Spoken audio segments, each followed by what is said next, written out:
అయితే నిన్న శాసన మండలిలో ఒక అద్భుతమైనటువంటి విద్యారంగం ఎట్లా నాశనమైంది. ఈ తెలంగాణ రాష్ట్రంలో విద్య మళ్ళీ బతకాలంటే, అది ప్రధానంగా ప్రభుత్వ విద్య బతకాలంటే రాష్ట్ర ప్రభుత్వం ఎలాంటి నిర్ణయాలు తీసుకోవాలి అనేది నిన్న మండలిలో ఉన్నటువంటి అన్ని పార్టీల సభ్యులు ముక్త కంఠంతో వాయిస్ వినిపించారు. సో అక్కడ నిన్న మనం కూడా మాట్లాడడం జరిగింది విద్యా వ్యవస్థ పైన. అటు కవిత గారు కానీ, కోదండరామ్ గారు కానీ, నర్సిరెడ్డి గారు కానీ, రఘుత్తం రెడ్డి గారు కానీ, ఆ తర్వాత తక్కెలపల్లి రవీందర్రావు గారు కానీ, తర్వాత ఇటువైపు జీవన్ రెడ్డి గారు కానీ, బల్మూరు వెంకట్ కానీ, నేను కానీ అందరం కూడా ఒక మంచి సూచనలు రాష్ట్ర ప్రభుత్వానికి చేసినాం. అంటే ఒక 7 గంటల పాటు కేవలం విద్యారంగం పైన 7-7:30 గంటల పాటు విద్యారంగం పైన చర్చ జరిగింది. ఈ చర్చలో నిన్న ముఖ్యమంత్రి రేవంత్ రెడ్డి గారు కూడా ఈ చర్చలో చివరిలో పార్టిసిపేట్ కావడం జరిగింది. అంటే తెలంగాణ రాష్ట్రం విద్యాపరంగా ఎంత ఇబ్బందులలో ఉంది అనేది ఒక్కసారి చూస్తే, ఒకసారి ఆ విద్యా వ్యవస్థ పరిస్థితులు మనం ఒక్కసారి గమనిస్తే చాలా ఆశ్చర్యకరమైనటువంటి విషయాలు ఉంటాయి. ఈ దేశంలో మొత్తం ప్రపంచంలోనే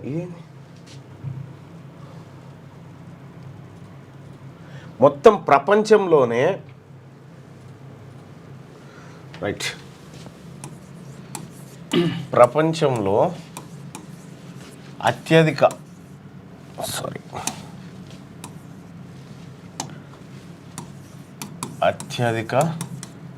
నిరక్షరాస్యులు ఉన్న దేశం మనదే.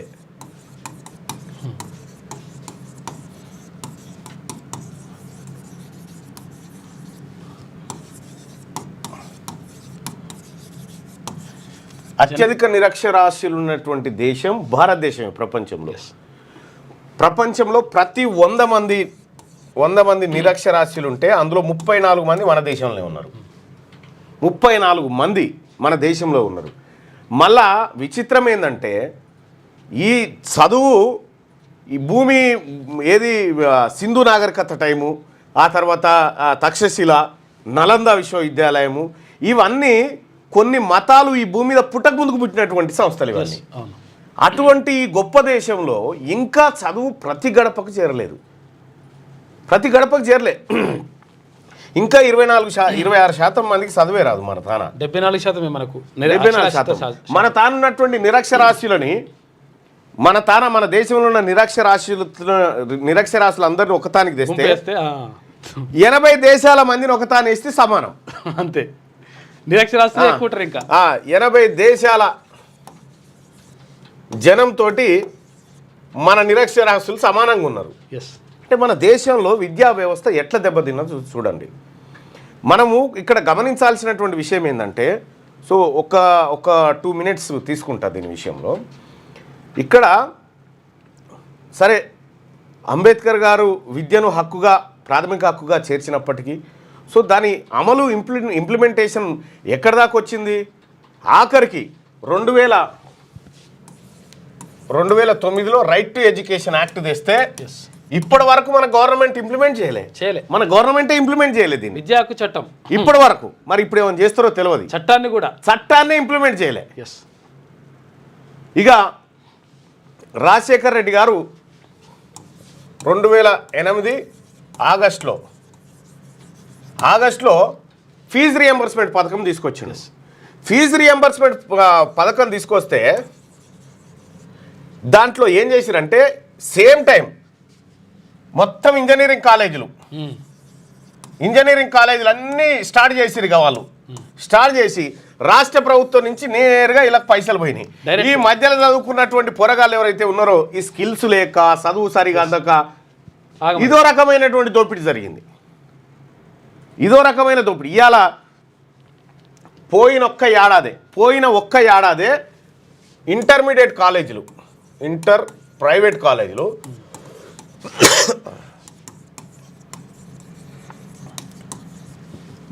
9,826 కోట్లు బిజినెస్ చేసినాయి. 9,826 కోట్ల రూపాయల విలువైన బిజినెస్ చేసినాయి. వేల కోట్లు. సేమ్ టైం తెలంగాణ రాష్ట్ర ప్రభుత్వం ఇంటర్ విద్య కోసం 1132 కోట్లు ఖర్చు పెట్టింది. అది జీతాలకు దానికి దీనికి.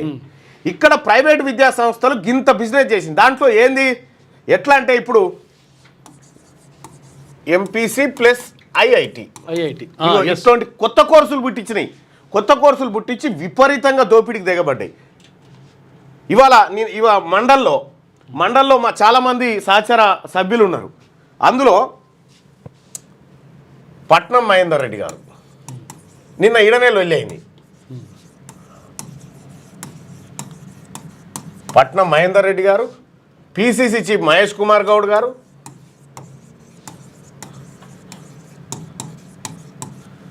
ఆ తర్వాత రవీందర్ గారు, తక్కెలపల్లి రవీందర్ రావు గారు, ఆ తర్వాత ఏవిఎన్ రెడ్డి గారు, ఆ తర్వాత పివి నరసింహారావు గారి కూతురు వాణిదేవి గారు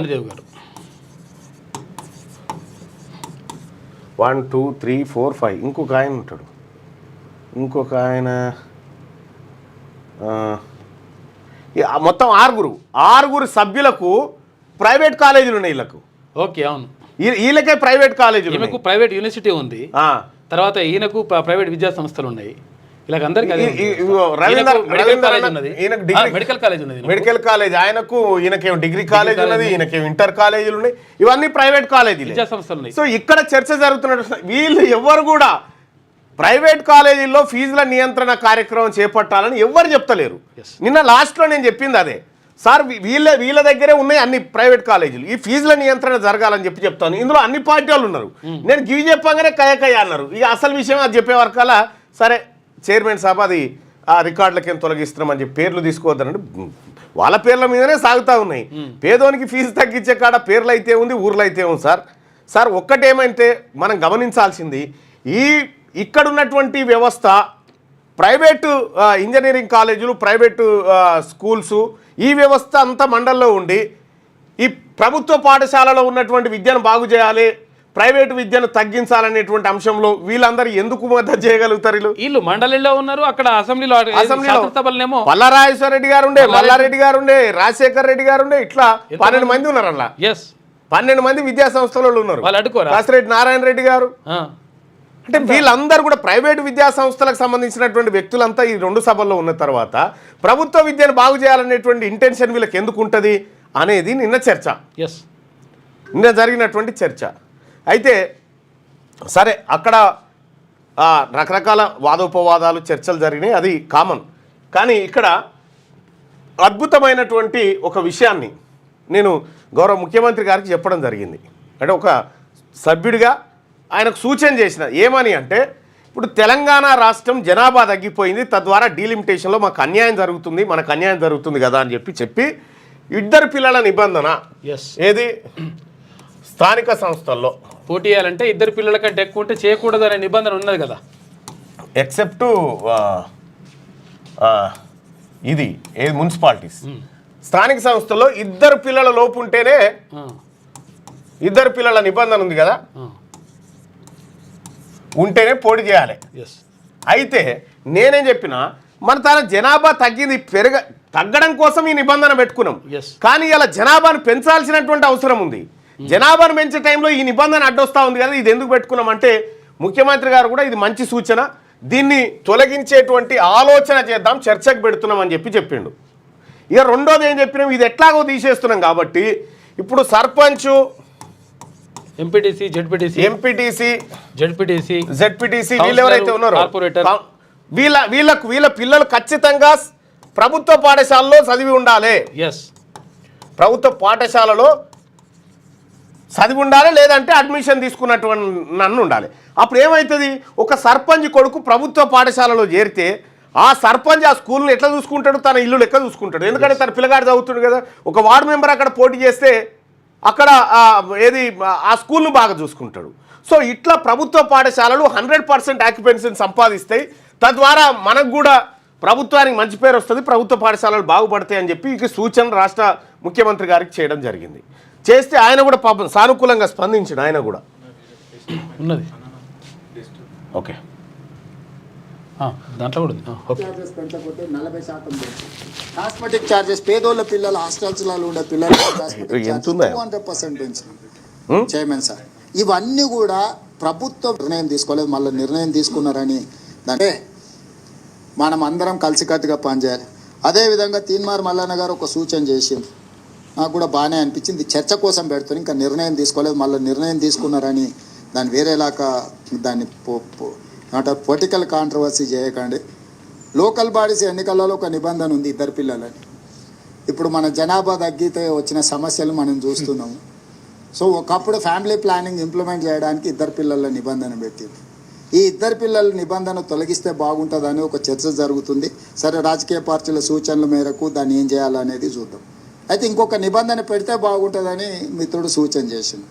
లోకల్ బాడీస్లో పోటీ చేయాలనుకుంటే వాళ్ళ పిల్లలు ప్రభుత్వ పాఠశాలలో చదువుకోవాలనే కండిషన్ పెడితే ఆ లోకల్ రిప్రజెంటేటివ్స్ వాళ్ళ పిల్లలు ఎప్పుడైతే ప్రభుత్వ పాఠశాలల్లో చదువుకుంటారో అప్పుడు ఆటోమేటిక్గా ఆ స్కూల్ బాగుండాలనే ప్రయత్నం చేస్తారు. వార్డు మెంబర్ అయినా, సర్పంచ్ అయినా, ఎంపీటీస్ అయినా, ఎంపీపీ అయినా, జడ్పీటీస్ అయినా స్థానిక సంస్థలలో ఎన్నికల్లో పోటీ చేయాలి అంటే వాళ్ళ పిల్లలు ప్రభుత్వ పాఠశాలల్లో చదువుకొని ఉండాలి అని నిబంధన పెడితే బాగుంటుందని మిత్రుడు తీన్మార్ మల్లన్న సూచన చేసిండు. ఇది చర్చకు ఎట్లయినా సరే పర్వాలేదు. రైట్, ఇక్కడ ముఖ్యమంత్రి గారు చాలా సూచన స్వీకరించిండు. ఇక్కడ విషయం ఏంటంటే ముఖ్యమంత్రి గారు మీరు ఈ నిబంధన పెట్టి చూడండి, ఒక్క ఏడాదిలో ఈ తెలంగాణ రాష్ట్రంలో ఉన్నటువంటి ప్రభుత్వ స్కూళ్ళు పాఠశాలన్నీ కలకల్లాడకపోతే అడగండి. ఇది ఒక్క నిబంధన పెట్టండి చాలు.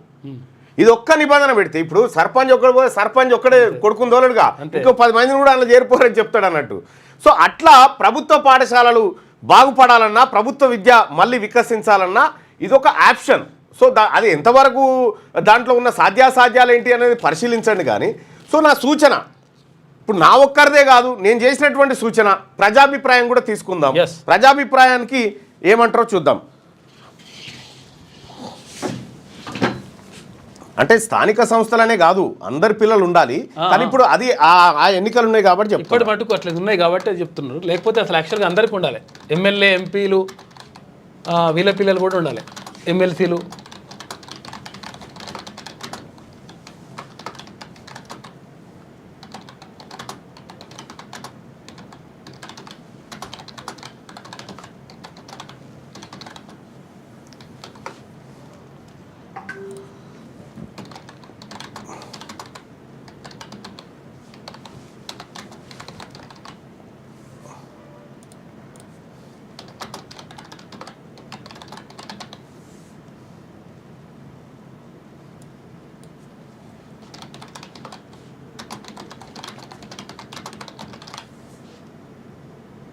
రైట్, మీ అభిప్రాయాన్ని కూడా తెలియజేయండి.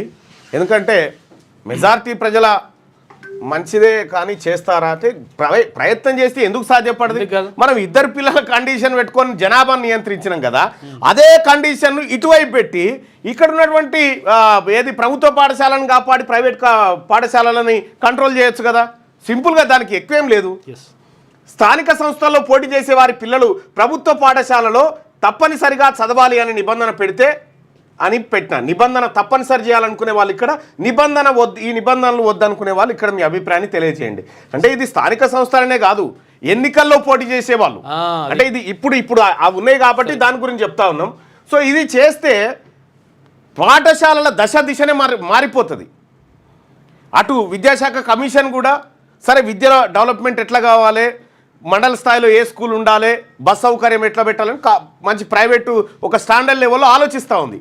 విద్యా కమిషన్ ఆలోచనకు ఇది కూడా తోడైంది అనుకో, విద్యా కమిషన్ ఆలోచనకు ఇది కూడా తోడైతే ఖచ్చితంగా ప్రభుత్వ పాఠశాలలన్నీ కలకల్లాడతాయి. వెనకటి తరీఖను సతరించుకుంటే అడ్మిషన్లు దొరకాయి, ఆ పరిస్థితి ఉంటుంది. సో ఇక్కడ ఢిల్లీలో ప్రభుత్వ స్కూళ్ళలో అడ్మిషన్ దొరకకపోతే ప్రైవేట్ స్కూల్కి పోతారు. సో ఆ పరిస్థితి ఇక్కడ వస్తుంది. అప్పుడు మనం పెట్టుకున్నటువంటి ఈ 1,20,000 మంది టీచర్లు ఎవరైతే ఉన్నారో వీళ్ళందరికీ కడుపు నిండా పని దొరుకుతుంది. నేను అదే అంటున్నా భాయ్ సాబ్, ఇప్పుడు అవి ఉన్నాయి కాబట్టి అని చెప్తున్నా. ఇప్పటికిప్పుడు అవి ఉన్నాయి కదా, రాబోతున్నటువంటి ఎన్నికలు అవి ముఖ్యమంత్రి పిల్లలు అందరి పిల్లలు కూడా అక్కడే చదవాలా, అందరి పిల్లలు అక్కడే చదవాలి. అందుకోసం చెప్తా ఉన్నా. సో మీ అభిప్రాయాన్ని ఒకసారి చూద్దాం. రైట్, 195% మంది నిబంధన తప్పనిసరిగా చేయాలని చెప్తా ఉన్నారు. ఇది రాష్ట్ర ప్రభుత్వానికి ప్రజల తరఫున పోతున్నటువంటి సూచన. నిన్న మండల్లో నేను చేసినప్పటికీ ఇది రాష్ట్ర ప్రభుత్వానికి ప్రజల తరఫున పోతున్నటువంటి సూచన. రెండోది, ఫీజుల నియంత్రణ కూడా ఏది ప్రైవేట్ స్కూళ్ళల్లో ఫీజుల నియంత్రణ కనుక మనం చేయాలి. ఇంకొక ఆప్షన్ ఏంటంటే రైట్ టు ఎడ్యుకేషన్ 2009 యాక్ట్ను మనం ఇంప్లిమెంట్ చేయాలి. ఇంకా ఇవి కాకుండా నేను రాష్ట్ర ప్రభుత్వానికి చేసినటువంటి 1-2 సూచనల గురించి నేను ప్రస్తావిస్తా. దాదాపు ఒక 1900 స్కూళ్ళు మూతపడ్డాయి. జీరో ఎన్రోల్మెంట్ పిల్లలు చేరకపోవడంతో స్కూల్ మూతపడ్డాయి. ఈ 1900 స్కూల్స్ ఏవైతే ఉన్నాయో నేను రాష్ట్ర ప్రభుత్వానికి చేసినటువంటి సూచన, ఎందుకు మూతపడ్డాయి? వాళ్ళ తల్లిదండ్రులకు ప్రైవేట్ స్కూళ్ళ మీద మక్కువ పెరిగి ఆ టై బెల్ట్ షూజు ఇవన్నీ చూసి మక్కువపడి, సరే క్వాలిఫైడ్ టీచర్స్ ఉన్నారా లేరా తర్వాత, కానీ వెల్ క్వాలిఫైడ్ టీచర్స్ ఉన్నటువంటి ఇన్ని ప్రభుత్వ స్కూళ్ళు మూతపడ్డాయి. సో ఇక్కడ నేను చేసినటువంటి సూచన ఏంటంటే, మొన్న బీఈడి డిఎస్సి 5 లక్షల మంది రాశారు. 5 లక్షల మంది రాస్తే అందులో 11,000 మందికి ఉద్యోగాలు వచ్చినాయి. 11,000 మందికి ఉద్యోగాలు వచ్చినాయి. ఇందులో ఈ 11,000కు ఈ తర్వాత ఇంతమంది ఉన్నారు కదా, వీళ్ళు వివిధ గ్రామాల్లో ఉంటారు. ఇందులో ఒక్క స్కూల్కు 10 మంది నిరుద్యోగులను ఒక స్కూల్ అప్పగించి ఒకవేళ మనం ఇదొక ఆప్షన్ ఏది మనం ముందనుకున్న నిబంధన పెడితే ఇది అవసరం ఉండదు, ఎందుకంటే ఆల్రెడీగా స్కూళ్ళన్నీ నిండిపోతాయి కాబట్టి. ఒకవేళ ఇది చేయనప్పుడు రెండో ఆప్షన్ ఏంది, ఈ స్కూళ్ళన్నీ ఆ గ్రామంలో ఉన్నటువంటి బీఈడి చేసినటువంటి పిల్లలు, ఆ మండలంలో ఉన్నటువంటి పిల్లలకు ఒక్కొక్క స్కూల్ను ప్రభుత్వం లీజ్కి ఇచ్చేయాలి, అప్పగించి అక్కడ ఉన్నటువంటి ఇన్ఫ్రాస్ట్రక్చరు, అక్కడ ఉన్న బ్లాక్ బోర్డ్స్, బెంచెస్, క్రీడా మైదానం అన్నీ వాడుకునే విధంగా వాళ్ళని పెట్టాలి. అప్పుడు ఈ ప్రైవేట్ స్కూల్లో అయితేనే వీళ్ళకి ఇష్టం కదా, సేమ్ అక్కడ ఉన్నటువంటి ఆ స్కూల్ యాజమాన్యంగా తాత్కాలిక యాజమాన్యంగా ఎవరైతే ఉన్నారో వాళ్ళు ఆ టై బెల్ట్ వాళ్ళకి నచ్చిన పేరు పెట్టుకొని ఆ స్కూల్ను రన్ చేసుకోవాలి. రన్ చేసుకునేటువంటి సమయంలో రైట్ టు ఎడ్యుకేషన్ యాక్ట్ను ఇక్కడ ఇంప్లిమెంట్ చేస్తే 25% సీట్లు, ఇందులో 25% సీట్లు ఫ్రీగా పేదవాళ్ళకి ఇవ్వాలి. పేద పిల్లలకి ఇచ్చేస్తే మరి వీళ్ళకి ఏం లాభం అంటే, వీళ్ళకి 65% నిధులు, 65:35 ఈ రేషియోలో కేంద్ర రాష్ట్ర ప్రభుత్వాలు ఈ 25 మందికి ఫీజులు కడతాయి అన్నట్టు. వీళ్ళకు అట్లా ఒక బడ్జెట్ అట్లా వచ్చేస్తుంది కాబట్టి ఈ స్కూళ్ళు నడపడానికి ఈజీగా అవుతుంది. 10 మందికి ఉపాధి దొరుకుతుంది. ఈ 19,000 అంటే దాదాపు ఒక 19,000 మందికి ఉపాధి దొరుకుతుంది సొంత ఊర్లో, అది విద్యారంగంలో. సేమ్ టైం ఆ ఊర్లో స్కూల్ నడుస్తుంది, ఉపాధి దొరుకుతుంది, మళ్ళీ ప్రభుత్వం ₹1 కూడా ఇవ్వాల్సిన పని లేదు వీళ్ళకి. పెడితే గిడితే ఆ మధ్యాహ్న భోజనం ప్రైవేట్ స్కూళ్ళల్లో అయితే మధ్యాహ్న భోజనం పెడతలేరు. సో ఈ బువ్వ కూడా వద్దని తోలుతున్నారు ప్రైవేటు కాబట్టి, ఉన్న ఊర్లోనే వీటన్నిటిని ఇట్లా చేయడం ద్వారా కొంత అన్ని ఊర్లలో స్కూళ్ళు ఓపెన్ అవుతాయి, కొంత మేరకు తక్కువలో చాలా నామినల్ ఫీజులో ప్రైవేట్ స్కూల్ బడి అక్కడ అందుబాటులోకి వస్తుంది. తల్లిదండ్రులకు కూడా ఉన్నటువంటి ఈగో ఏదైతే ఉందో సాటిస్ఫై అవుతుంది, ప్రైవేట్ స్కూల్గా మారిపోయిందనేది. అట్లా చేయడం వల్ల మంచి జరుగుతుంది అనేది రెండో ఆప్షన్గా రాష్ట్ర ప్రభుత్వం ముందు పెట్టినటువంటి ముచ్చట. సో నేనే కాదు, చాలామంది సభ్యులు వారి అభిప్రాయాలను వివిధ రూపాల్లో చెప్పుకుంటూ వచ్చారు. మరి నిన్న జరిగినటువంటి చర్చ ఇంప్లిమెంటేషన్ వైపు పోతే ఈ తెలంగాణ రాష్ట్రంలో అసలు ఈ సర్కారీ బడి విద్య పంచాయతీలే ఉండవు. పంచాయతీలే ఉండే. ఇక్కడ మనం కూడా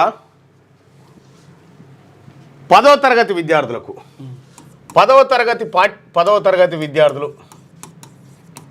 విద్యార్థుల పాఠ్య పుస్తకాల కోసం మనము 150 నుంచి 200 రూపాయల మధ్య ఖర్చు పెడుతున్నాం ఒక విద్యార్థికి. అదే మహారాష్ట్ర 500 రూపాయలు ఖర్చు పెడతా ఉంది. మనమే తక్కువ ఖర్చు పెడతా ఉన్నాం. మనమే విద్యారంగంలో వెనకబడిపోయినాం, నిరక్షరాస్యతలో కూడా మనమే వెనకబడిపోయినాం. ఇన్ని రకాలుగా తెలంగాణ రాష్ట్రం డిస్టర్బ్ అయింది మొత్తం విద్యా వ్యవస్థలో. నిన్న ముఖ్యమంత్రి గారు కూడా చెప్పుకుంటూ కొరియాకు పోతే ఒక మహిళ 3 ఒలింపిక్ మెడల్ గెలిచింది. అంటే ఇక్కడ ఇంతమంది ఉన్న మన దగ్గర 3 ఒలింపిక్ గేమ్లు కాదు కదా, బంగారు పథకం మీద తేలేకపోతున్నారు అని చెప్తా ఉన్నారు. అయితే ముఖ్యమంత్రి గారు మైకేల్ ఫెల్ప్స్ ఈయన USA స్విమ్మింగ్ క్రీడాకారుడు. ఈయన ఒక్కడే 26 పథకాలు కొట్టిండు ఒలింపిక్లో. ఈ 3 కాదు, ఇంకా ఒక్కడే ఈయన 26 కొట్టిండు కదా. ఈయన కొట్టినన్ని పథకాలు కూడా ఇండియా కొట్టలేకపోయింది మొన్నటిదాకా ఒలింపిక్లో. సో ఇట్లా అన్ని రంగాల్లో వెనుకబడ్డటువంటిది మన దేశం. అంటే మన దగ్గర ఉన్న నిరాక్షరాస్యుల్ని కనుక ఇతర దేశాలకు పంపితే సగం భూగోళానికి చదువు రాదన్నట్టు ఇప్పుడు కదా. ఈ పరిస్థితుల నేపథ్యంలో విద్యా వ్యవస్థ మారాలి అనేది నిన్న గట్టి సంకల్పంతో మండలి చైర్మన్ గారు ఎవరు మన సుఖేందర్ రెడ్డి సాబ్, అలాగే విపక్ష నాయకులు మధుసూనాచారి గారు, అలాగే డిప్యూటీ చైర్మన్ బండా ప్రకాష్ గారు, ముఖ్యమంత్రి గారు అందరు కలిసి దీనిపైన ఒక విస్తృత చర్చకు అవకాశం ఏర్పడింది. ఆ అవకాశాన్ని సద్వినియోగం చేస్తూ రాష్ట్ర ప్రభుత్వం ఇందులో మంచి సూచనలు తీసుకొని ఇంప్లిమెంట్ చేస్తే కొంతలో కొంత విద్యా వ్యవస్థ మారుతుంది అనేది ఒక ఆశ. ఇది జరిగినటువంటి అంశం. సో మీ అభిప్రాయాన్ని, స్థానిక సంస్థల్లో పోటీ చేసే వారి పిల్లలు ప్రభుత్వ పాఠశాలలో తప్పనిసరిగా చదవాలి అనే నిబంధన పెడితే ఎలా ఉంటుందంటే, దాదాపు 2200 మంది ఓటింగ్లో పాల్గొన్నారు, 94% మంది పెట్టాలి అని చెప్పి చెప్తా ఉన్నారు. అన్న ఈరోజు జాబ్ నోటిఫికేషన్ గురించి జర మాట్లాడుతూ అక్కడ ఎంత అవకాశం అంటే అక్కడ ఏది పడితే అది మాట్లాడనీకు ఉండదు. అక్కడ ఉన్నటువంటి పిటిషన్ టైంలో ఏం మాట్లాడాలనుకుంటున్నావు, ఆ తర్వాత స్పెషల్ మెన్షన్లో ఏం మాట్లాడాలనుకుంటున్నావు, ఇవన్నీ ఉంటాయి. ఈ అన్నిటినీ నిబంధనలను చూసుకొని ఏదేది అవకాశం వస్తే దాని గురించి మాట్లాడే ప్రయత్నం చేస్తాను. మ్యాక్సిమం మాట్లాడడానికే నేను ప్రయత్నం చేస్తాను, మ్యాక్సిమం.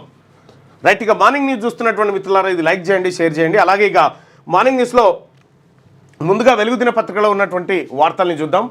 రాష్ట్ర ప్రతిష్టలను దిగజార్చే కుట్రలు, అధికారం లేకపోతే ఉండలేకపోతున్నారు, అన్ని వేదికలపై తప్పుడు ప్రచారం చేస్తున్నారు, బీఆర్ఎస్ నేతలపై సీఎం రేవంత్ రెడ్డి మండిపాటు, స్వార్థంతో విషం చిమ్ముతున్నారు, అభివృద్ధిపై యాసిడ్ దాడి చేస్తున్నారు, వాళ్ళ పార్టీలోని ఆధిపత్య పోరు అందరికీ తలనొప్పిగా మారింది. ఒక ఆయన పొద్దున ప్రెస్ మీట్ పెడితే పోటీగా ఇంకొక ఆయన మధ్యాహ్నం ట్వీట్ చేస్తాడు, మళ్ళొకరు ప్రెస్ నోట్ రిలీజ్ చేస్తారు. రాష్ట్రం దివాలా తీస్తేనే వాళ్ళకి సంతోషం, ఎందుకంత కడుపుమంట, వాళ్ళ అనుభవాన్ని రంగరించి ప్రభుత్వానికి సూచనలు ఇవ్వచ్చు కదా. గచ్చిబౌలి భూముల చుట్టూ చేరిన గుంటనక్కలకు గుణపాఠం తప్పదు. అసెంబ్లీలో చర్చ సందర్భంగా ముఖ్యమంత్రి ప్రసంగం. ఎగిరెగిరి పడితే ఎన్నికలు రావు. మీరు అంటే బీఆర్ఎస్ వాళ్ళు ఎంత ఎగిరెగిరి పడినా ఎన్నికలు 2028లోనే వస్తాయి. మహేశ్వర్ రెడ్డి పార్టీ బీజేపీ జమిలీ ఎన్నికలు అంటుంది.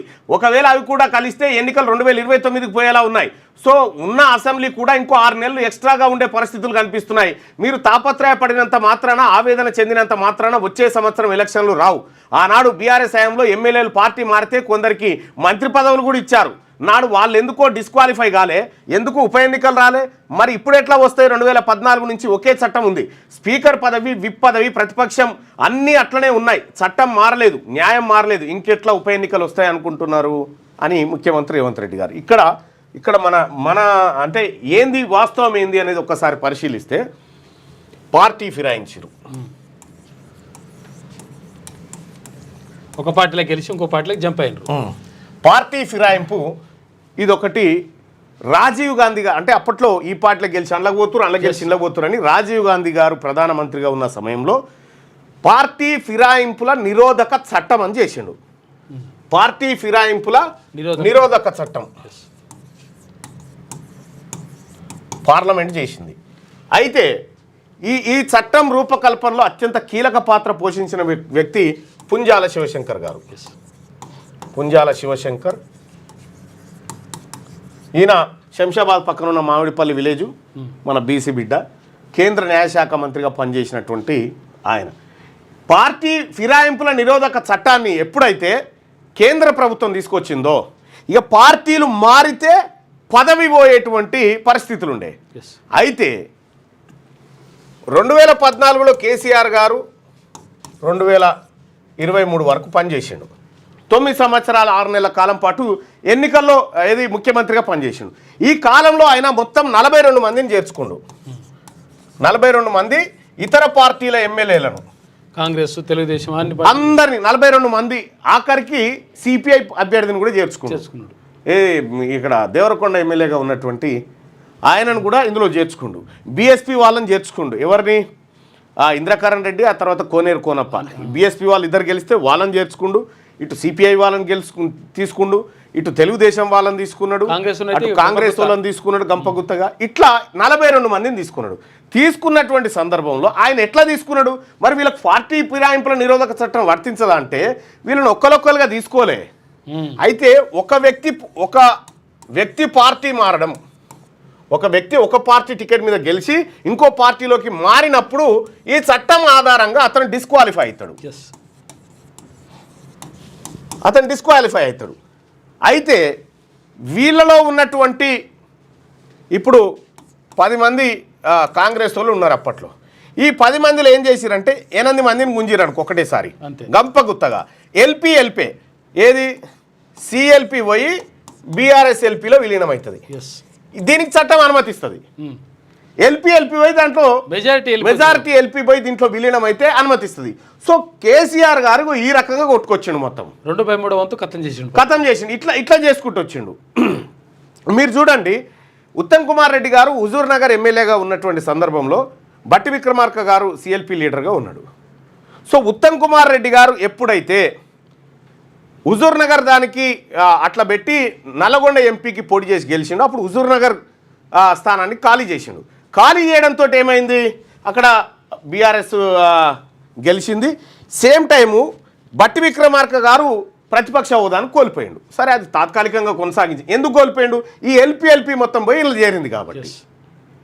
సో ఇక్కడ ఇప్పుడు ప్రస్తుతం ఉన్నటువంటి దాంట్లో బీఆర్ఎస్ పార్టీ ఎల్పీ కాంగ్రెస్లోకి రాలేదు, వచ్చింది ఇండివిజువల్గా వచ్చారు. సరే, ఓ 10 మంది వచ్చారు, అందులో 3 వాపస్ పోయారు, ఇంకా 7 ఉన్నారు. వీళ్ళందరూ కూడా మేము ఇక్కడే ఉన్నాం, అక్కడ పోలేదు, ఇక్కడ చేరినాం, సరే అట్లా చెప్తా ఉన్నారు.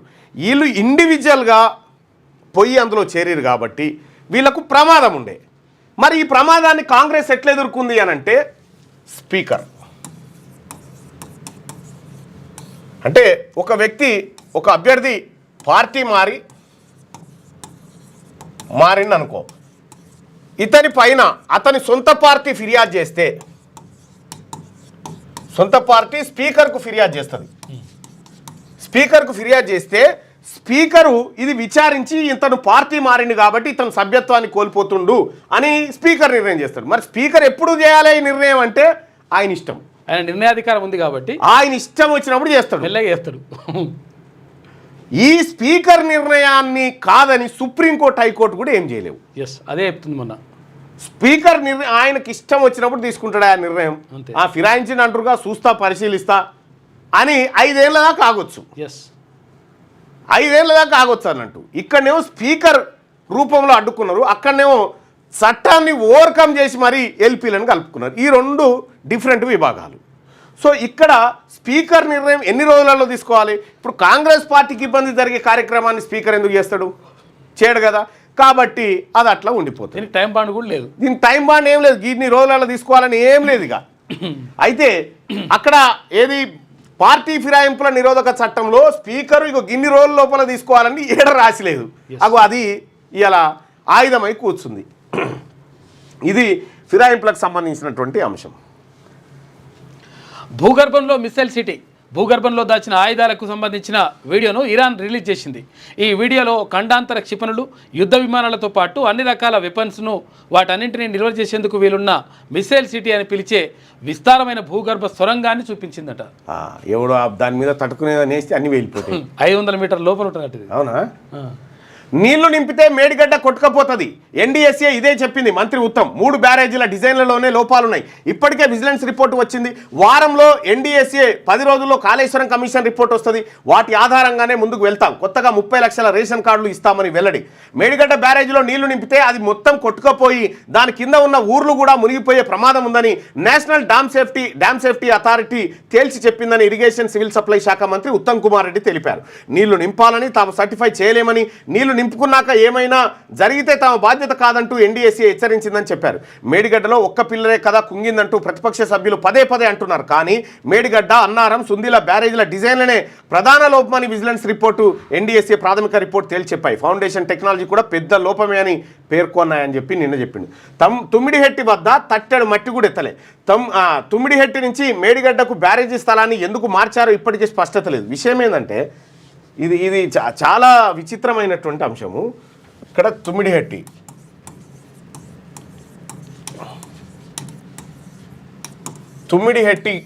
దీనికి ఇక్కడ ప్రాజెక్టు కట్టి డాక్టర్ బిఆర్ అంబేద్కర్ ప్రాణహిత చేవెళ్ళ సుజల స్రవంతి, ప్రాణహిత చేవెళ్ళ సృజల స్రవంతి, చేవెళ్ళ సృజల స్రవంతి ప్రాజెక్టు.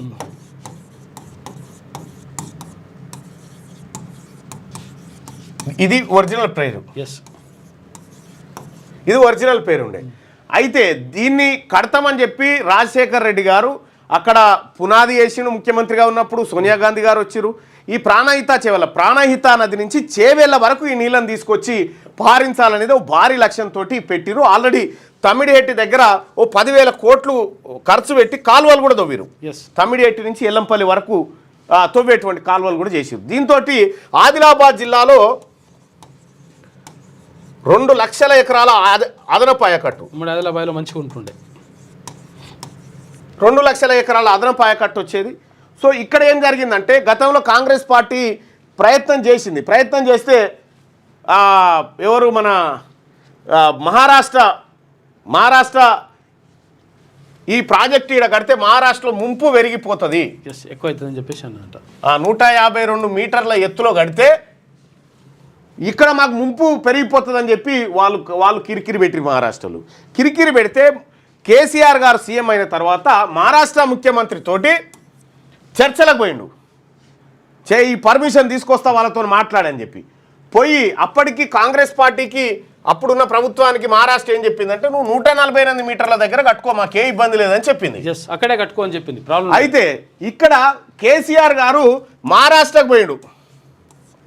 మహారాష్ట్ర ముఖ్యమంత్రితో కూర్చొని చర్చలు చేసి ఎంతకు తెచ్చిందంటే ఇదే 148 మళ్ళా ఇదే 148 మీటర్లకు తెచ్చిండు. సో అది గతంలోనే ఇస్తాను వాళ్ళు ఒప్పుకున్నారు, అది తెచ్చిన తర్వాత బేగంపేట విమానాశ్రయంలో ల్యాండ్ అయి విమానం బయటకు వచ్చి అప్పటికి ఉత్తమ్ కుమార్ రెడ్డి గారు పీసీ చీఫ్గా ఉంటే ఉత్తమ్ కుమార్ రెడ్డి చూసినావా మీకు సోయిండేనా నేను తెచ్చినా చూడన్నాడు. వాళ్ళు చెప్పింది పాతది వాస్తవానికి. పోని మరి పర్మిషన్ తెచ్చింది కదా ఈడ కట్టాలి కదా 9 కాడ ఈడ కట్టలే మళ్ళా ఇంకో కిందికి వచ్చాడు కాళేశ్వరం మేడిగడ్డ కాడికి వచ్చాడు. మేడిగడ్డ కాడికి వచ్చి ఈడ పెట్టిరు ఈ కాళేశ్వరం దుకాణం. మరి ఈడ పర్మిషన్ తెస్తేవి ఊరేగింపులు గుర్రాలు ఒంటెలతో చేస్తేవి ఈడ కట్టినామంటే ఈడ కట్టలే మళ్ళీ కిందికి వస్తేవి. ఇప్పుడు ఈడికేని తమ్మిడిహెట్టి నుంచి వస్తే కేవలం 21 మీటర్లు ఈ మీదకి ఎత్తిపోస్తే ఎల్లంపల్లిలో పడే ఇట్లాంటి అయిపోతుండే. ఇప్పుడు మేడిగడ్డ నుంచి 100 మీటర్ల పైన 120 మీటర్ల అందాదా ఎత్తిపోయాలి. మూడు లిఫ్టులు పెట్టి ఎత్తిపోస్తే ఇళ్ళకి వస్తాయి. ఇదేమో ఒకటే లిఫ్ట్ ద్వారా వచ్చేది. ఇగో జరిగినటువంటి తగ్గిది ఈ కరెంటు బిల్లు మోటార్లు మీటర్లు అన్నీ కాదనం. తుమ్మిడిహెట్టి దగ్గర తట్టెడు మట్టి కూడా ఎత్తలే. యూపీఐ సేవలకు బ్రేక్. ఇక గూగుల్ పే, ఫోన్పే, పేటీఎం వంటి డిజిటల్ చెల్లింపు యాప్స్లో నిన్న బుధవారం మధ్యాహ్నం నుంచి సాయంత్రం వరకు అంతరాయం ఏర్పడింది. రంగంలోకి దిగిన నేషనల్ పేమెంట్స్ కార్పొరేషన్ సమస్యను వెంటనే సరిచేసిందట. ఇక విద్యా విధానంలో ప్రక్షాళన తప్పదు. ఇప్పుడున్న పాలసీ ఆందోళనకరంగా ఉంది. అందరితో చర్చించాకే నిర్ణయం తీసుకుంటాం. శాసన మండలిలో సీఎం రేవంత్ రెడ్డి ప్రకటన. ఇక బెట్టింగ్ యాప్స్పై సిట్ ప్రత్యక్షంగా పరోక్షంగా ప్రోత్సహించినా వదిలిపెట్టాం. సీఎం రేవంత్ చట్టాలను సవరిస్తాం, శిక్షలను పెంచుతాం. లా అండ్ ఆర్డర్ విషయంలో ఎక్కడా రాజీ పడం. శాంతి భద్రతల విషయంలో కొందరు కావాలనే ఆరోపణలు చేస్తున్నారు. బీఆర్ఎస్ హయాంలో లాయర్ దంపతులను నడి రోడ్డుపై చంపినా పట్టించుకోలేదని ముఖ్యమంత్రి ఆవేదన. అలహాబాద్ హైకోర్టు జడ్జి తీర్పుపై సుప్రీంకోర్టు స్టే విధించింది. మహిళ ఛాతిని తాకడం, డ్రెస్సును లాగడం అత్యాచార యత్నం కిందికి రాదంటూ అలహాబాద్ హైకోర్టు జడ్జి ఇటీవల ఇచ్చిన వివాదాస్పద తీర్పుపై సుప్రీంకోర్టు స్టే విధించింది. జడ్జి చేసిన వ్యాఖ్యల్లో సున్నితత్వం లోపించిందని, ఆయన వ్యాఖ్యలు అమానవీయంగా ఉన్నాయని, క్రూరంగా ఉన్నాయని కూడా పేర్కొన్నది. జడ్జి కింద జడ్జి ఇచ్చిన తీర్పును సుప్రీంకోర్టు తప్పు బట్టి ఆపింది. నాడగుంజన ఏం కాదంటే ఇట్లా అని ఫస్ట్ సభలో నన్ను మాట్లాడనిస్తలేరు, స్పీకర్ మైక్ ఇవ్వడం లేదన్న రాహుల్ గాంధీ. నా సీట్లో నేను సైలెంట్గా కూర్చుంటున్నా, వారం నుంచి ఇదే పరిస్థితి అని ఫైర్. వారం రోజుల నుంచి సభలో నేను మాట్లాడేందుకు ట్రై చేస్తుంటే స్పీకర్ అడ్డుకుంటున్నారు. అసలు లోక్సభలో ఏం జరుగుతున్నదో అర్థం కావడం లేదు. స్పీకర్ ఓం బిర్లా నాపై నిరాధార ఆరోపణలు చేస్తున్నారు. అనవసరంగా సభను వాయిదా వేస్తున్నారు, సమయాన్ని వృధా చేస్తున్నారు. లోక్సభ ప్రతిపక్ష నాయకుడికి మాట్లాడేందుకు అవకాశం ఇవ్వడం సభ సంప్రదాయం. సభలో ప్రతిపక్షానికి స్థానమే లేకుండా పోయింది. ప్రధాని నరేంద్ర మోడీ ఒకరోజు మహాకుంభమేళా గురించి మాట్లాడారు. ఆ రోజు నేను నిరుద్యోగం గురించి ప్రధాని మోడీని ప్రశ్నించాలని అనుకున్నా, కానీ నాకు అనుమతి ఇవ్వలేదు. సహజంగానే ప్రభుత్వానికి ఇబ్బంది జరిగేటువంటి సమయంలో మైకులు ఇయ్యరు కొన్నిసార్లు, అవి అన్ని సభలలో ఉంటాయి. ఇక అసెంబ్లీలో కమిషన్లలో డిప్యూటీ సీఎం భట్టి కేటీఆర్ మధ్య మాటల యుద్ధం. ప్రభుత్వంలో పనులు కావాలంటే 30% కమిషన్లు అడుగుతున్నారని కేటీఆర్ అంటే, బిల్లుల క్లియరెన్స్కి 20% కమిషన్లు డిమాండ్ చేస్తున్నారని ఆరోపణలు.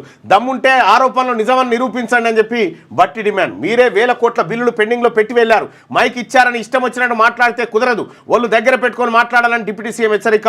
కేటీఆర్ క్షమాపణలు చెప్పాలని కాంగ్రెస్, భట్టికి క్షమాపణలు చెప్పాలని బీఆర్ఎస్ డిమాండ్. కేటీఆర్ వ్యాఖ్యలను రికార్డు నుంచి తొలగిస్తున్నట్టు స్పీకర్ ప్రకటన. సభ నుంచి బీఆర్ఎస్ వాకౌట్, ఎంట్రీ పాయింట్ వద్ద నిరసన. ఇక అప్సర హత్య కేసులో పూజారికి జీవిత ఖైదు. రంగారెడ్డి జిల్లా కోర్టు సంచలన తీర్పు. సాక్ష్యాలు తారుమారు చేసినందుకు మరో 7 ఏళ్లు శిక్ష. మృతురాలి కుటుంబానికి 10 లక్షల రూపాయలు ఇవ్వాలని ఆదేశం. పెళ్లి చేసుకోవాలని ఒత్తిడి చేయడంతోనే హత్య. 2023లో సరూర్ నగర్లో ఈ ఘటన జరిగింది. అయితే నాకు పెళ్ళి అయింది. పెళ్ళి అయిన తర్వాత టెంపుల్కి వస్తుండే అప్సర. టెంపుల్కి వస్తుంటే ఆ టెంపుల్కి వచ్చిన పరిచయం అయింది. తర్వాత అన్నీ కూడా జరిగినాయి.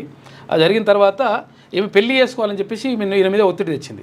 ఒత్తిడి తెస్తే చంపేసి తర్వాత మొత్తం అదంతా కంకర బింకర అంటుంటుంది కదా, దాని కింద వేసేసి మొత్తం పూడ్చిపెట్టేసి పూజారి అది చేసి పెడితే దొరికిండు మొత్తం. రైట్గా ఇరిగేషన్ పై చర్చ జరుగుతుంటే పాపాత్ములు పారిపోయారు. బీఆర్ఎస్ సభ్యులపై అసెంబ్లీలో BJP MLA Palvai Harish fire.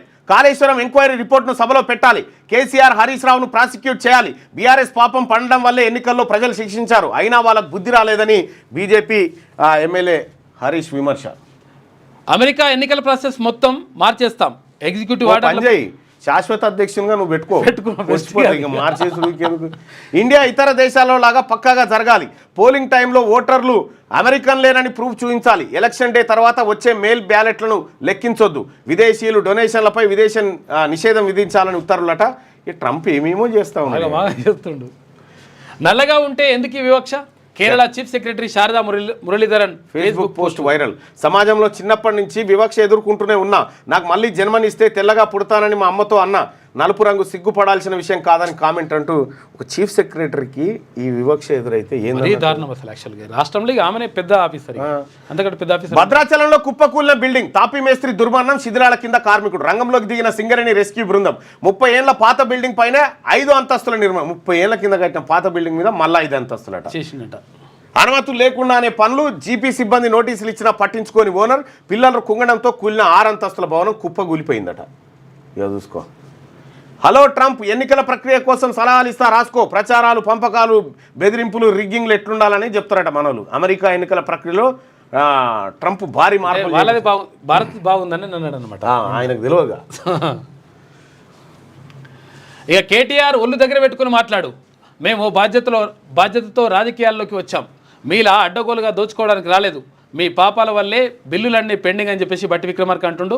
ఇక 30% కమిషన్లు తీసుకున్నారంటూ కేటీఆర్ చేసిన వ్యాఖ్యలపై అట్టుడికిన సభ. బట్టి వ్యాఖ్యలపై బీఆర్ఎస్ నిరసన వాకౌట్ కూడా చేసింది. రైట్గా ఉప ఎన్నికలు రావు. బీఆర్ఎస్ హయాంలో రానివి ఇప్పుడు ఎలా వస్తాయి? అప్పుడున్న రాజ్యాంగమే ఇప్పుడుంది. బెట్టింగ్ యాప్లు, ఆన్లైన్ గేములపై కఠిన చర్యలు, వాటి నిరోధానికి సిట్టు. వాటిని నిర్వహించినా, ప్రచారం చేసినా ఉపేక్షించం. కేటీఆర్ హరీష్ల దుష్ప్రచారం పెట్టుబడులను అడ్డుకునేందుకు యత్నిస్తున్నారు. వారి పోటీ తలనొప్పిగా మారింది. గచ్చిబౌలిలో వ్యక్తికి గతంలో ఇచ్చిన భూమిని సుప్రీంలో గెలిచి స్వాధీనం చేసుకున్నాం. శాసనసభలో ముఖ్యమంత్రి రేవంత్ రెడ్డి వ్యాఖ్యలు. ఇక విద్యా వ్యవస్థను ప్రక్షాళన చేద్దాం. ప్రమాణాలు పడిపోవడం ఆందోళనకరం. ఉపాధ్యాయులతో కొట్లాడే శక్తి నాకు లేదు. వ్యవస్థ బలోపేతానికి సహకరించాలని చెప్పి ముఖ్యమంత్రి రేవంత్ రెడ్డి అన్నారు. ఇక కోర్టులో అంశం అసెంబ్లీలో సీఎం తీర్పు. ఎమ్మెల్యేల అనర్హతపై సీఎం వ్యాఖ్యలు సభా హక్కుల ఉల్లంఘన కిందకు వస్తాయి. ముఖ్యమంత్రి రేవంత్ రెడ్డి వ్యాఖ్యలను సుప్రీంకోర్టు దృష్టికి తీసుకెళ్తామని హరీష్ రావు అంటా ఉన్నాడు. సీఎం ఎక్కడా కోర్టు పేరు తీయలేదు. శాసనసభలో మంత్రి దుద్దిల్ల శ్రీధర్బాబు అంటున్నాడు. చట్టసభలో ఏ అంశమైనా మాట్లాడే అవకాశం ఉంటుందని చెప్పి మంత్రి ఉత్తమ్. ఇక మా సీఎం మంచోడు, అందుకే మీరు 15 నెలలుగా ప్రశాంతంగా. ఒక వార్త వినిపిస్తూ ఉంది. సో తెలంగాణ ప్రాంతంలో ఎవరైతే 2 మంత్రులను తొలగించాలనుకున్నారో ఇప్పుడే వాళ్ళని ముట్టుకుంటే ప్రజల్లో వ్యతిరేకత వస్తుంది. ప్రధానంగా బీసీ వర్గాల నుంచి వ్యతిరేకత వచ్చే అవకాశం ఉందనేటువంటి నేపథ్యంలో కేంద్రం ఏఐసిసి ఏదైతే ఉందో సెంట్రల్ కమిటీ వాళ్ళు ఒక నివేదిక తెప్పించుకొని తాత్కాలికంగా ఆపాలనేటువంటి ఉద్దేశంతో ఉన్నట్టుగా తెలుస్తూ ఉంది. అయితే ముఖ్యమంత్రి గారు చేసినటువంటి ప్రయత్నం ఇక్కడ కొంత విఫలమైనట్టుగా కనిపిస్తూ ఉంది. కొండా సురేఖ గారు ఆ తర్వాత జూపాలి కృష్ణారావు ఇద్దరిని మళ్ళీ సేఫ్ జోన్లోకి అధిష్టానం తీసుకుపోయినట్టుగా తెలుస్తూ ఉంది. అది ఎంతవరకు నిజమో చూడాలి. ఇక రెండో అంశం ఏం జరుగుతుందంటే ఇప్పుడు కొత్తగా వినిపించింది, కోమటిరెడ్డి వెంకటరెడ్డిని మంత్రి పదవి నుంచి తప్పించబోతున్నట్టుగా సమాచారం. మరో 1000 జన్మలు ఎత్తిన బీఆర్ఎస్ అధికారం కలే అని చెప్పేసి రాజగోపాల్ రెడ్డి అంటుండు. రాపై ఆంక్షలు విధించండి. సిక్కు వేర్పాటువాదుల హత్య కుట్రలో రా పాత్ర. అమెరికా ప్రభుత్వానికి మత స్వేచ్ఛ కమిషన్ సిఫార్సు. భారత్లో మత స్వేచ్ఛ క్షీణించిందంటూ నివేదిక. ఆందోళనకర దేశంగా ప్రకటించాలని ప్రతిపాదన. యుఎస్ సిఐఆర్ఎఫ్ సిఫార్సుపై భారత్ మండిపడ్డదట. ఇక హామీ మంత్రం అధిష్టానంపై నమ్మకంతో రాజగోపాల్ వివేక్ గతంలో రేవంత్ ఇచ్చిన హామీలు ఫలిస్తే శ్రీహరి సుదర్శన్ రెడ్డికి మంత్రివర్గంలో చోటు తాజా విస్తరణలో వీరికి ఖాయమని ప్రచారం 5వ వ్యక్తికి పదవి ఇవ్వాల్సి వస్తే మైనార్టీకి 6వ పదవి ఇస్తే ఆది శ్రీనివాస్కి అవకాశం అంటూ ఒక వార్తను చూస్తా ఉన్నాం కాంగ్రెస్ పార్టీకి సంబంధించిన అదే మంత్రివర్గ విస్తరణ. ఇక నోట్ల కట్టల వీడియోలు డిలీట్ చేయండి, ఢిల్లీ పోలీసులకు ఉన్నతాధికారుల ఆదేశం అంట. ప్రమాదం జరిగిన రోజు నన్ను లోపలికి రానివ్వలేదు, నాడు అక్కడ విధుల్లో ఉన్న కానిస్టేబుల్ వాంగ్మూలం. జస్టిస్ వర్మ ఇంటికెళ్లి పరిశీలించిన ఢిల్లీ పోలీసులు ఆయనపై ఎఫ్ఐఆర్ దాఖలు చేయాలంటూ వేసిన పిల్పై అత్యవసర విచారణకు నో అన్న సుప్రీంకోర్టు. రిజ్యూను కలిసిన అలహాబాద్ హైకోర్టు లాయాలరట. వాళ్ళ దగ్గరికి ఎందుకు పంపిస్తున్నాను, వాళ్ళు కలుస్తారు వాళ్ళ బాధ. భద్రాచలంలో కుప్పకూలిన 6 అంతస్తుల భవనం శిథిలాల కింద 2 మేస్త్రీలు పలువురు కూలీలు ఉండే అవకాశం. కొనసాగుతున్న సహాయక చర్యలు కాపాడాలంటూ ఓ మేస్త్రి ఆర్తనాదాలు. స్లాబ్కు రంధ్రం చేసి ఆక్సిజన్ నీరు పర్యవేక్షిస్తున్న కలెక్టర్ అధికారులు. పాత భవనంపై సామర్థ్యానికి మించి 6 అంతస్తుల భవనం వల్లే ప్రమాదం. పోలీస్ స్టేషన్కు వెళ్లి లొంగిపోయిన భవన యజమానట. అయ్యో. అప్సర హత్య కేసులో పూజారికి జీవిత ఖైదు, 10 లక్షల జరిమానా, అందులో 9.75 లక్షలు మృతురాలి కుటుంబానికి. సాక్ష్యాలను తారుమారు చేయాలని యత్నించినందుకు మరో 7 ఏళ్ల జైలు. రంగారెడ్డి జిల్లా కోర్టు తీర్పు. 2023 జూన్ 3న పథకం ప్రకారం అప్సరను చంపిన పూజారి సాయికృష్ణ. ఇద్దరి మధ్య వివాహేతర సంబంధం. పెళ్లికి అప్సర ఒత్తిడి చేయడంతో హత్య చేసిందట. యూపీఐ సేవల్లో అంతరాయం. ఇక దేశవ్యాప్తంగా కొన్ని గంటల పాటు నిలిచిన లావాదేవీలు, పేమెంట్ యాప్స్ పనిచేయక తీవ్ర ఇబ్బందులు పడ్డ ప్రజలు. ఇక డబ్బు కోసం ఏటీఎంల వద్ద పడిగాపులు, పరుగులు తీసిండ్రు, వ్యాపారులపై దెబ్బ పడ్డది. రైట్గా inbuilt caller ID, spam calls నిరోధానికి థర్డ్ పార్టీ యాప్స్ అవసరం లేకుండా సిఎన్ఏపీ సేవలు. ఇప్పటికే ట్రయల్స్ పూర్తి చేసిన జియో, ఎయిర్టెల్, వోడాఫోన్, ఐడియా సంస్థలు త్వరలోనే అందుబాటులోకి తెచ్చేందుకు చర్యలు. తొలుత ఏ నెట్వర్క్ ఆ నెట్వర్క్ పరిధిలోనే చేస్తారట. స్పామ్ కాల్స్ని ఇన్బిల్ట్గా గుర్తిస్తాయట ఇప్పుడు ఆ సంస్థలు. భూగర్భ క్షిపణి నగరం భూమికి 500 మీటర్ల అడుగున నిర్మించిన ఇరాన్ అట. 500 మీటర్లు అంటే ½ కిలోమీటర్ లోపల. వీడియోను విడుదల చేసిన ఐఆర్జీసీ అందులో ఖైబర్ షెకాన్సు, గద్రహాసు, సెజ్జిల్సు, హాజ్ కసీమ్స్, పహెన్ క్షిపణులు ఇప్పటికే ఇరాన్లో పలు భూగర్భ నగరాలు ఇతర దేశాల నిఘా నుంచి తప్పించుకునేందుకేనట. మరి రిలీజ్ ఎందుకు చేసిరు? రిలీజ్ చేసి తెలిసిపోతుంది కదా. వాడన బాంబు గట్టిగా వేస్తే ½ కిలోమీటర్ పోతుంది. ఉంటుందా భూమి ½ కిలోమీటర్ పోవుడంటే? అమెరికా ప్రతీకార సుంకాలతో మన ఫార్మాకు దెబ్బ. ఔషధాల ధరలు పెరిగిపోయి యుఎస్ మార్కెట్లో మన వాటా తగ్గిపోయే ముప్పు. రాజ్యసభలో బీఆర్ఎస్ ఎంపీ హెటిరో గ్రూప్ సంస్థల చైర్మన్ పాడసారారెడ్డి ఆందోళన. అమెరికాతో స్వేచ్ఛా వాణిజ్య ఒప్పందం కుదుర్చుకోవడానికి ప్రాధాన్యం ఇవ్వాలని సూచన అంటూ ఈ హెటిరో డ్రగ్స్ ఏవైతే ఉన్నాయో ఈ ఫార్ములాసు ఒకసారి మొత్తం ఒక రీసెర్చ్లో తేలింది, అదంతా ఫేక్ అని తేలింది. దాని మీద కంప్లైంట్ కూడా చేసినాం. హెటిరో డ్రగ్స్లో ఇవి ఇతర దేశాలను ఎట్లా మోసం చేస్తుంది అనేది కూడా ఆయా దేశాలకు కూడా మేలు కూడా పెట్టినాం. 100 కోట్ల రూపాయల నోట్ల కట్టలు చూసినాం కదా. ఎట్టకేలకు తేజస్కు అమెరికా ఇంజన్లు డెలివరీ ప్రారంభించిన జీ ఏరోస్పేస్. F404లో మొదటిది త్వరలోనే హాల్ కట. రైట్గా నేను సభకు పోయేటువంటి సమయం అయితే ఉంది. నేను అక్కడికి వెళ్తా సోదరులారా. మీరు మీ అభిప్రాయాన్ని ఇక్కడ తెలియజేసినారు. స్థానిక సంస్థల్లో పోటీ చేసే వారి పిల్లలు ప్రభుత్వ పాఠశాలలో తప్పనిసరిగా చదవాలి అనే నిబంధన పెడితే ఎట్లా ఉంటుందంటే నిబంధనలు తప్పనిసరి చేయాలని చెప్పి 93% మంది అభిప్రాయపడ్డారు. సో ఇక్కడ మనం ఈ శనార్థి తెలంగాణలో కూడా ఈ అంశాన్ని ప్రధానంగా రాసుకున్నాం. ఒకసారి ఇది కూడా చూస్తాం ఒక 5 నిమిషాలు. రైట్గా విద్యా వైద్యం 2 కళ్ళు. విద్యా వ్యవస్థ బాగుతోనే ఉత్తమమైన అభివృద్ధి సాధ్యం. ఒకప్పుడు నలంద, తక్షశిల ప్రపంచానికి ఆదర్శం. కానీ ఇప్పుడు దాదాపు 1200 యూనివర్సిటీలు ఉంటే వరల్డ్ టాప్ 200లో ఒక్కట్లేదు. ఇది మన ఉన్నత విద్య పరిస్థితి. పూలే ఎప్పుడో దేశంలో విద్యా ఆవశ్యకతను గుర్తించారు. అందుకే ఆయననే ఆదర్శంగా తీసుకున్న భీమరావు విద్యను రాజ్యాంగ హక్కుగా మార్చారు. ఢిల్లీ సర్కార్ విద్య కోసం 22% బడ్జెట్ కేటాయింపులు చేస్తోంది. చివరకు అత్యంత వెనుకబడిన బీహార్ 18% కేటాయిస్తోంది. కానీ మన రాష్ట్రంలో మాత్రం 7%. రాష్ట్రంలో 1800 స్కూల్స్ మూతపడే దశలో ఉన్నాయి. అందుకే ఇప్పటికైనా పరిస్థితిలో మార్పు రావాలి. శాసనమండలిలో ఎమ్మెల్సీ తీన్మార్ మల్లన్న. విద్య వైద్యం దేశానికి అభివృద్ధి సూచికల వంటివని, వాటిలో ఉత్తమమైన పురోగతి సాధించినప్పుడే దేశం రాష్ట్రం సర్వతోముఖాభివృద్ధి సాధించగలుగుతుందని ఎమ్మెల్సీ తీన్మార్ మల్లన్న అభిప్రాయపడ్డారు. శాసనమండలిలో మల్లన్న బుధవారం దేశ రాష్ట్రంలోని విద్యా వ్యవస్థ తీరుతెన్నులపై సుదీర్ఘ ప్రసంగం చేశారు. ప్రపంచంలోని మేధావి వర్గం అంతా అనాది నుంచి ఏ దేశానికైనా విద్యా వ్యవస్థ వెన్నుముక అని చెప్పినట్టు గుర్తు చేశారు. నెల్సన్ మండేలా, మహాత్మా గాంధీ విద్యా పటిష్టత గురించి వివరించారన్నారు. ప్రపంచాన్ని మార్చే శక్తి ఒక విద్యకే ఉందని మండేలా చెప్పగా, నిజమైన విద్య అంటే వ్యక్తి యొక్క మనస్సు, ఆత్మను వికసింపజేయడమేనని గాంధీ చెప్పినట్టుగా వివరించారు. ఇక ఈ విషయాన్ని చూస్తే ఒకప్పుడు భారతదేశంలో ఎంతో ఉన్నతమైన విశ్వవిద్యాలయాలు ఉండేవన్నారు. క్రీస్తు పూర్వం దేశంలో ఏర్పడిన తక్షశిల, నలంద విశ్వవిద్యాలయాలు ప్రపంచానికే రోల్ మోడల్గా నిలిచాయన్నారు. అయితే ఇంతటి విలువైన విశ్వవిద్యాలయాలు స్థాపించబడిన దేశంలో ఇప్పుడు 1200 యూనివర్సిటీలు ఉంటే ప్రపంచంలోని టాప్ 200లో ఒక్కటి లేదని ఆవేదన వ్యక్తం చేశారు. దేశంలో ఇప్పటికీ 30 కోట్ల మందికి చదువు రాదన్నారు. ప్రపంచంలోని 80 దేశాల మొత్తం జనాభా కన్నా మన దేశంలోని నిరక్షరాస్యుల సంఖ్య ఎక్కువ అన్నారు. ఇది అత్యంత బాధాకరమైన విషయమని, ఒకప్పుడు ఉన్నతమైన విద్యాలయాలు స్థాపించబడిన దేశంలో విద్యకు ఇలాంటి దౌర్భాగ్య పరిస్థితులు రావడం ఏంటని ప్రశ్నించారు. సిచ్యువేషన్ చూస్తుంటే మన దేశంలో విద్యారంగం అందరికన్నా ముందే మేల్కొని అందరికన్నా ముందే అంతమైనట్టు కనిపిస్తుందని అభిప్రాయపడ్డారు. భారతదేశంలో అనేక మతాలు పుట్టాయని, హిందూ, సిక్కు, బౌద్ధ, జైన మతాలకు మన కంట్రీనే పుట్టినీళ్ళైందన్నారు. అయితే దేశంలో మత గ్రంథాలు అనేక ఇళ్ళకు చేరినవి. ప్రతి శరీరానికో మతం దాకింది కానీ అక్షరాలు దాకలే. అయితే దేశంలో మత గ్రంథాలు అనేక ఇళ్లకు చేరగలిగాయని, విద్య మాత్రం ఆ స్థాయిలో అన్ని ఇళ్లకు చేరలేకపోయిందన్నారు. పేద వర్గాలకు చదువు ఎంత ముఖ్యమో షిరిడి సాయిబాబా కన్నా 8 ఏళ్ల ముందే పుట్టిన బీసీల ఆత్మబంధువు ఆరాధ్య దేవుడు జ్యోతిబా పూలే ఆనాడే గుర్తించగలిగారన్నారు. అందుకే జ్యోతిబా పూలే ఆదర్శంగా తీసుకొని బాబాసాహెబ్ అంబేద్కర్ పూలేను తన గురువుగా ప్రకటించుకొని విద్యను రాజ్యాంగ హక్కుగా మార్చారన్నారు. ఆ హక్కు ఆధారంగానే ఈ దేశంలో అందరికీ విద్య అనేది సమాన హక్కుగా మారిందన్నారు. కొన్ని మతాలు, ఆచారాలు పేదవాడికి విద్యను అందకుండా చేస్తే అవే ఆచారాలు ఇప్పుడు రూపం మార్చుకొని పేదవాళ్ళకి విద్యను దూరం చేసే ప్రయత్నం చేస్తున్నాయన్నారు. రాను రాను రాజుగుర్రం గాడిద కాదు కంచెర గాడిద అయినట్టుగా ఈ దేశంలో బలమైన పునాదులు వేసుకున్న విద్యా వ్యవస్థ అంతకంతకు నీరుగారిపోయిందన్నారు. దేశ స్వతంత్రం తర్వాత పాఠశాలలు, విద్యాలయాలు మెరుగుపడ్డాయని, కానీ అప్పటి పేదరికం కారణంగా విద్య అందరికీ అందలేదన్నారు. 2009 వరకు విద్య కొరకు రాజ్యాంగ సవరణలు జరగడం బాధాకరమన్నారు. ఈ పాపం మనది కాదా అని ప్రశ్నించారు. దేశం రాష్ట్రంలో డిగ్రీ ఎయిడెడ్ కళాశాలల్లో అప్పటి ప్రమాణాలు ఇప్పటి అస్సలు కనిపించడం లేదన్నారు. ఎక్కడ చూసినా అధ్యాపకుల కొరత ఉందన్నారు. కాంట్రాక్ట్ అధ్యాపకులతోనే విద్యాలయాలు నెట్టుకు వస్తున్నారని, వారికి కూడా ఎప్పుడు జీతాలు వస్తాయో తెలియని పరిస్థితి నెలకొందన్నారు. రాష్ట్రంలో అనేకమైన అధ్యాపక పోస్టులు ఖాళీగా ఉన్నట్లు వివరించారు. కానీ ఖాళీలు అనుకున్న స్థాయిలో భర్తీ కావడం లేదన్నారు. పరిస్థితులను చూస్తుంటే విద్యా వ్యవస్థను ప్రైవేట్ రంగం చూసుకోవాలనే ప్రభుత్వాలు ఉచిత సలహాను ఇస్తున్నట్టు కనిపించిందన్నారు.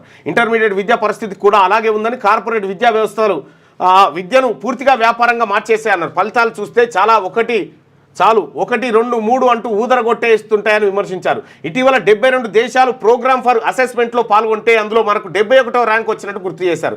ఇదంతా మన ఇంటర్ విద్యా వ్యవస్థ ఘనకార్యమేనన్నారు. ప్రపంచ దేశాలతో పోలిస్తే మన దేశంలో ఇంటర్ విద్యకు ప్రభుత్వాలు పెద్దగా నిధులు కేటాయించడం లేదన్నారు. యూకేలో ప్రతి ఇంటర్ విద్యార్థి కోసం 11 లక్షలు ఖర్చు చేస్తున్నారు. ఫిన్లాండ్లో 10 లక్షలు, దక్షిణ కొరియాలో 11 లక్షలు, జపాన్లో 9 లక్షలు ఖర్చు చేస్తున్నారని.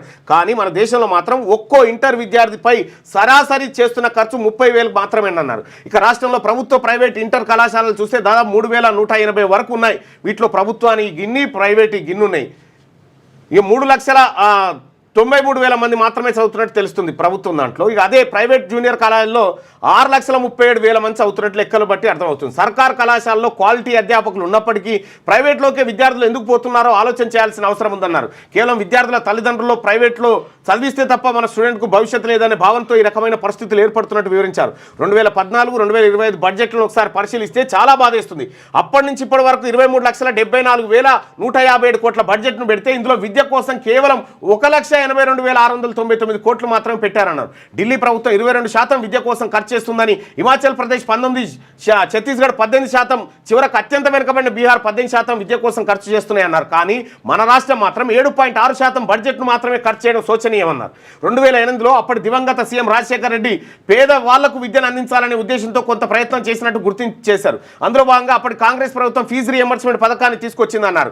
అప్పట్లో ఆ నాయకుడి ఆలోచన కరెక్ట్గానే ఉందని, కానీ అదే అదునుగా రాష్ట్రంలో ఇబ్బడి ముబ్బడిగా ఇంజనీరింగ్ కాలేజీలు పుట్టుకొచ్చాయన్నారు. ఈ ఫీజు రియంబర్స్మెంట్ ప్రభుత్వ ఖజానా నుంచి నేరుగా సదరు కాలేజీల ఖజానాలోకి వెళ్ళిపోయిందన్నారు. ఇక విద్యార్థులకు మాత్రం ఫ్యాకల్టీ సరిగా లేకపోవడం, ఆయా కళాశాలలో చదువు చెప్పేవారు దిక్కు లేకపోవడం బాధాకరం అన్నారు. దీంతో వీటిలో చదవాల్సిన చాలా మంది విద్యార్థులకు స్కిల్లు లేకుండా పోయాయని మన ప్రభుత్వాలే ఒప్పుకుంటున్నాయన్నారు. వీటన్నిటిని మన ప్రభుత్వాలు బాధ్యత వహించాల్సిన అవసరం లేదా అని ప్రశ్నించారు. రాష్ట్రంలో 1800 స్కూళ్లు మూతబడే దశకు చేరుకున్నాయి. అయితే వాటిలో అవస్థాపన సౌకర్యాలు ఉపయోగించుకొని ఉద్యోగాలు రాని అర్హత కలిగిన విద్యార్థులను ఎంపిక చేసి వాటిని రన్ చేయగలిగితే ఎంతో బాగుంటుందని నిన్న సభలో నేను మాట్లాడినటువంటి అంశం ఇది.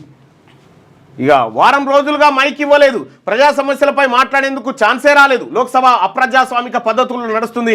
లోక్సభ ప్రతిపక్ష నాయకుడు రాహుల్ గాంధీ ఆవేదన వ్యక్తం చేశాడు. లోక్సభలో ప్రజాస్వామిక విలువలకు పాత్రేస్తున్నారని స్పీకర్ తనకు వారం రోజులుగా మైక్ ఇవ్వలేదని కాంగ్రెస్ పార్టీ అగ్రనేత ఆ పార్టీ నాయకుడు రాహుల్ గాంధీ ఆవేదన వ్యక్తం చేశారు. ఇక ఇలాంటి అప్రజాస్వామిక విధానాలను గతంలో తాను ఎప్పుడు చూడలేదని చెప్పి నిన్న వారం రోజుల నుంచి మైక్ ఇస్తలేరట రాహుల్ గాంధీ గారికి. ఇక్కడ దయచేసి మార్నింగ్ నుంచి చూస్తున్నటువంటి మిత్రులారా, నాకు సభ టైం అవుతుంది, మిగతాది అన్నందిస్తాడు. సో స్థానిక సంస్థల్లో పోటీ చేసే వారి పిల్లలు ప్రభుత్వ పాఠశాలలో తప్పనిసరిగా చదవాలి అనే నిబంధన పెడితే అంటే నిబంధన తప్పనిసరిగా చేయాలని చెప్పి 92% మంది అభిప్రాయపడ్డారు.